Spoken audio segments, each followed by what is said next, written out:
everyone. Welcome to this getTogether live session brought to you by getAbstract. I'm your host, Kirsten Müller-Daubermann, and I'm so excited to welcome you to this virtual place where we can get together and we can talk about books that we're reading, current topics, and bring in experts, authors, and guests from across the spectrum of learning, education, and business to bring you the most relevant topics and answer your questions.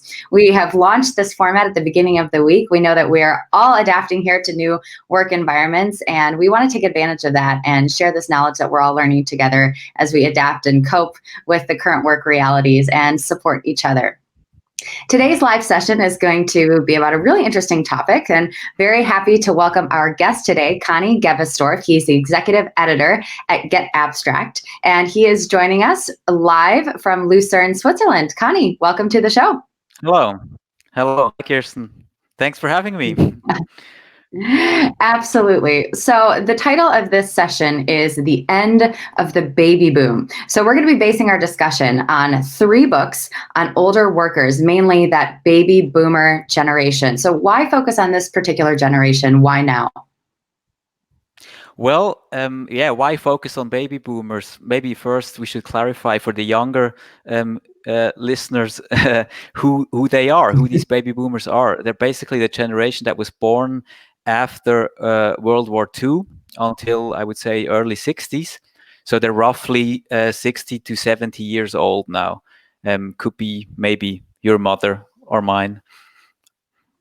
And why focus on them? They're in quite a special situation at the moment. First of all, the baby boomers are probably the major economic force. They have more money than any other generation ever had before. They're richer than any other generation, and they're bigger than any other generation that we had on this planet. So that makes them a major economic force. And over the last couple of years, we've seen a lot of books that we've summarized at getAbstract that were encouraging that generation to keep working, not to retire, to keep going, to learn new things, to stay engaged. And now with this coronavirus, we're basically all of a sudden, asking them to just stay home, do nothing. And that must be a very strange experience for them, I suppose. And I think that's worth having a look at. Yeah. So traditionally, it has been a difficult conversation to try to have these intergenerational, address these intergenerational tensions that occur in the workplace. Now those intergenerational tensions have transitioned to the work at home environment. So what are some specific challenges that we're faced with, all of us, as working population ages? Well, the main problem when it comes to working with everybody at the moment is that we can't see each other. Well, we can online, but we can't really meet in person. And we especially can't and shouldn't meet people from exactly that generation, because they're a risk group when it comes to this coronavirus. They have to be separated from the rest of us in order to be safe. I think that's probably arguably the most important measure at the moment that we're dealing with. So everything we do, we have to do online, especially if we interact with that generation. And that is not necessarily something they have an awful lot of experience in because they're not digital natives. So I would say that's the main challenge that we're facing. And what are some other challenges that organizations face as their working population, as the workforce tends to age? And I mean, of course, this applies too to governments and supporting aging workers and aging populations. This is a shift that everyone is having to address. Yeah, exactly. As you say, our populations are aging rapidly. Birth rates are falling. The proportion of young people is falling, and that automatically leads to a decline in economic activity. And at the same time, costs are going up. Costs for healthcare in particular, but also pensions, of course. I just read a number in one of the books that we're basing this discussion on. I think it was the book by Sarah Harper, How Population Change Will Transform Our World. And she says in that book that some European countries are now spending up to 20% of their public spending on healthcare, which is an incredible number. It's an incredible amount of money. So just that the fact that our populations are aging has a huge impact on the economy. Not necessarily a bad one, by the way. Yeah, no, actually that's perfect, because I want to transition to, we all recognize that when a population ages and the supporting generations, millennials, Gen Z, Gen X, obviously above millennials, are not, reproducing at the rate necessarily at the replacement rate to be able to support them financially, these workers are going to have to work longer. And so as we all face that paradigm shift, there are actually ways that we as Gen Xers, as millennials, can all shift our thoughts about how we look at aging. We can reframe this conversation completely so that we can help support maybe our parents' generation, help them to stay in the workplace, and reimagine aging for themselves so they don't get caught in this stereotype embodiment. Which leads me to ask you, what is this all about? Talk about stereotype embodiment and how this can negatively impact older workers and how we can all help us get out of this. Well, that's a term, stereotype embodiment. That's a term that Mark Groening uses in his book, The End of Old Age. And what he uses it for is, he says that not just older people, but all of us, we tend to act in a way that we think we're supposed to act. So if the role model is the wrong one, then older people will behave the way society thinks that old people behave. But if that's not the way that is that the most reasonable one, that obviously causes trouble.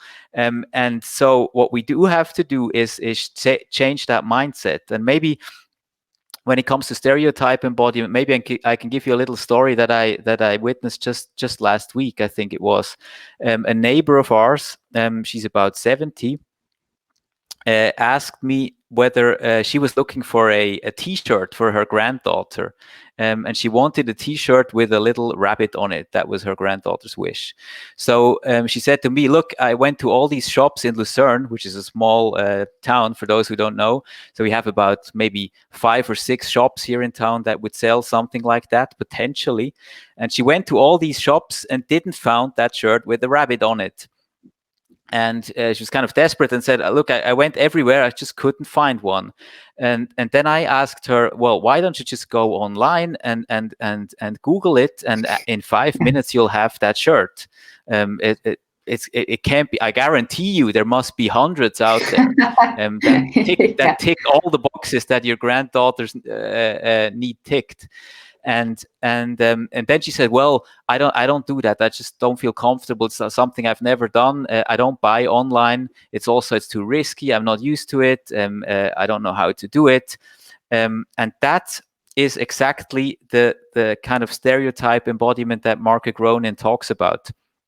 We later found a way of convincing her to give it a try and try to show her how to do it. And once they start doing it, she found it actually quite easy and was overwhelmed with the amount of shirts with rabbits that she suddenly discovered online.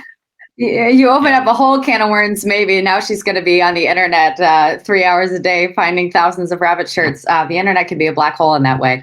But it really does highlight the fact that there are a set of assumptions we have about certain groups of people. And, there are a lot of organizations, and actually one of the abstracts that you link to, and we'll be sharing the links for those abstracts here in the comment section so you can read them, mentions the fact that, we get into these organizations and we talk about how it's, we're not going to tolerate gender bias. We're not going to tolerate stereotyping based on minority status or socioeconomic status or all of these things. We're not going to discriminate against that. But we don't talk about ageism as well and as much. And we have certain assumptions, and then we can come to embody those assumptions ourselves. Like, I'm too old to do that, or I'm too this, or I'm too that. And so recognizing how we think about ourselves can be really the first step, no matter what generation we're in, but particularly for the baby boomer generation. So Absolutely. What are some benefits? Yeah, go ahead. Yeah, go ahead. No, absolutely. I think you're referring to what one of these books, I think also Mark Groening, calls age points. Is that the term that he uses? I think. Yeah. Yep. Age Right? point. Yep. And these are points where you and that doesn't just concern the baby boomer generation, concerns all of us. There are points in our lives where we have to make a decision. Am I going to take this am I going to take on this challenge, or am I shying away from it and try to keep doing what I've always done?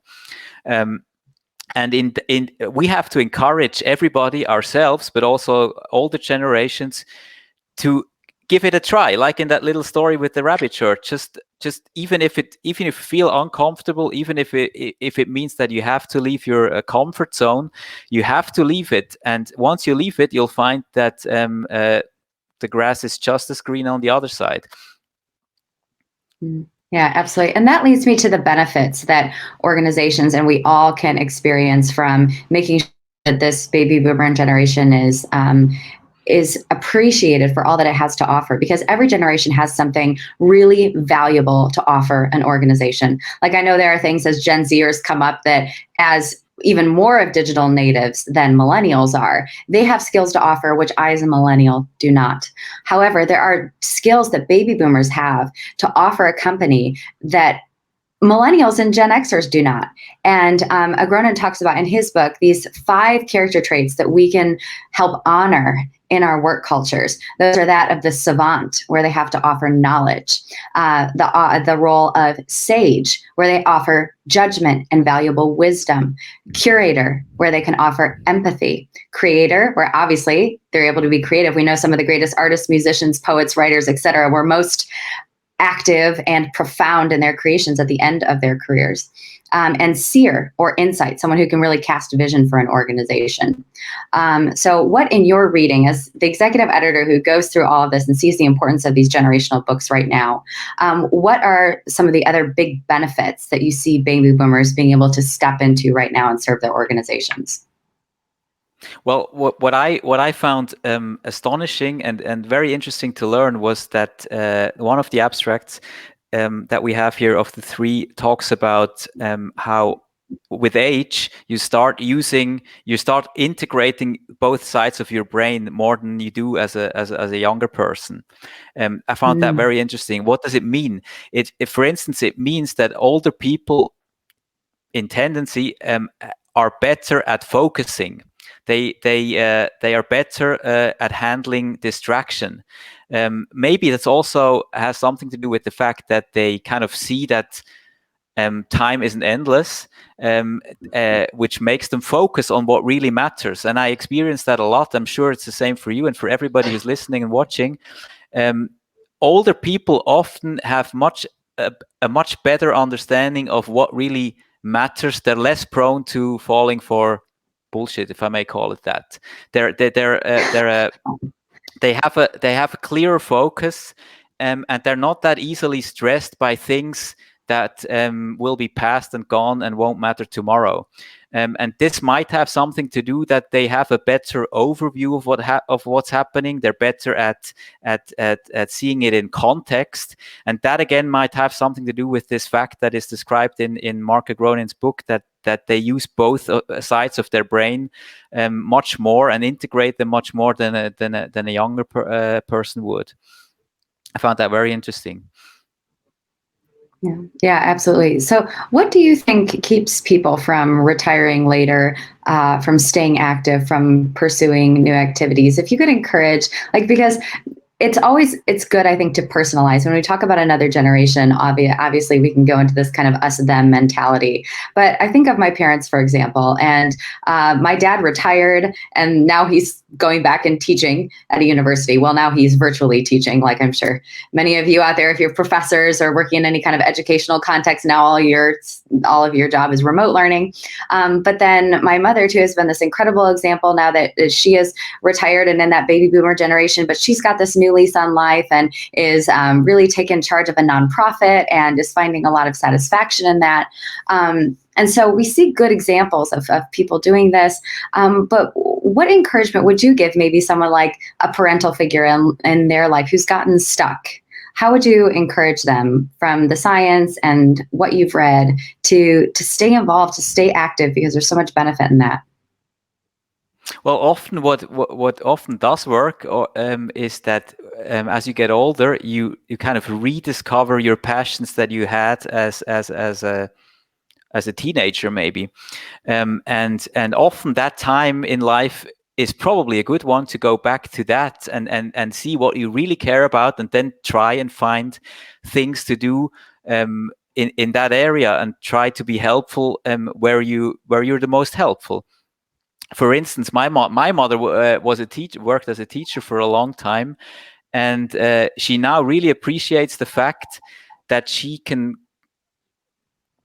have that role with my daughter and also with my sister's kids, and kind of she's rediscovering this teacher role in a way. Of course, at the moment that's very difficult because we don't allow them to see her for safety reasons. But I hope that will change soon. And this is a one-off situation. I don't think the situation that we're experiencing at the moment with this particular virus will come again soon. This is really special, and we have to deal with that. But generally, I would say it is worth something that is always worth considering is go back to your passions. Try and find out what you really care about, and there's always something to do in that area. There's enough stuff to be done. There's enough work to be done also. Something that one of the books, The Talent Revolution, that's the book by Liza Taylor, recommends is that older workers try or at least think about whether they might shift their career in some way, because she says that this model of a corporate ladder where you just go up and up and up, and then at some point you're just stuck and everybody below you can't get up because you're there. That model doesn't work in her opinion, and so she says companies have to and managers have to encourage their people, especially the older generation, to rethink what they're doing and maybe find something else and change their career, shift their career, maybe find something that aligns better with their passions, and thus be more agile and reinvent themselves constantly. And I think that's something that we don't do enough of so far, that we should do more of going forward. Absolutely. So we're wrapping up and we're getting toward the end of our conversation. So if any of you are listening to this and you have questions that you want to post to Koni, now is the chance to do that. I do see that we had a question from one of our audience members asking, if baby boomers are not spending right now, will the economy be able to recover from this? And this is actually a really great question for an economist. And we are actually going to be having our someone from our economics editorial team who's going to be on discussing more of the economic impact of the coronavirus. So that will be a question that one of our experts in that field is going to get to. It's a great question. And one that, good question, honestly, we're all facing. But Koni, go ahead. Yeah, if you have anything to add. It's a great question, and obviously that is one of the big problems there, especially because these baby boomers, they're big spenders, and they can also be big workers, but they're also they really, to put it frankly, they're sitting on a lot of money, and because they're fairly new to this whole internet online shopping thing, they might not spend it online. So one thing we could also do, as silly as it may sound, but we can also encourage our parents, our grandparents, and if we're in that age group ourselves, our peers, to try and learn how to use these internet shopping websites, try and encourage them to use them, and buy what they would otherwise have bought online, because you can buy pretty much everything online these days. It's not that and it's also not difficult, but we just have to do it, and we have to deal with the natural fear that some of them will have in doing that. Yeah, absolutely. Great answer. Another question from Facebook. I always wonder how many young people believe that things are only getting worse everywhere. So a very negative mindset. The baby boomers seem to have been much more optimistic. Even they grew up in a world that was often much poorer. Or is that why they're more optimistic? So that person Yeah, wants to I ask. think that has I would say that probably has a lot to do with the fact that it is true that they were all poor when they were kids. They certainly didn't have the toys that we had when we were kids. They grew up in a poorer environment. However, they started from about the worst point you could imagine. You know, as we said at the beginning, they were born shortly after World War II. So many of them started on a level that was like really low in every respect, and from then on, throughout the 50s, 60s, 70s, 80s, it was just up and up and up and up, and that probably gave them, I could imagine, a more positive kind of view on the world. They just saw the world improve in so many respects throughout their lives, and that is unfortunately not necessarily the case today. So we can certainly learn a lot from that generation when it comes to positive thinking. Yeah, absolutely. And that is actually a wonderful note to end on, in that we can all always learn something from each other. Everyone has a different experience, a different perspective, and no matter your age, you always have something to learn and something to teach. So absolutely. Wonderful. Well, Koni, executive editor at getAbstract, you've been a joy. Thank you so much for joining us. Thank you. And thanks for listening and watching. Yeah, absolutely. Thank all of you so much for watching and tuning in to this live Get Together, of course, offered to you by getAbstract. We hope that you'll join us. We will be back here tomorrow broadcasting live again at 12 p.m. Eastern on the East Coast of the United States and 5 p.m. Central European time here in Europe. We hope that you'll join us, that you'll share this on your Facebook or LinkedIn profile so that other people can get on board as well. We just want to share the knowledge and resources that we have to offer so that we can all use this to cope and adapt well to the circumstances that we are in, and of course make better decisions in our personal and professional lives. So thank you all so much. We'll see you tomorrow at 12 p.m. Eastern, 5 p.m. Central European time. Have a wonderful day wherever you are on this planet. We'll see you soon. Much love.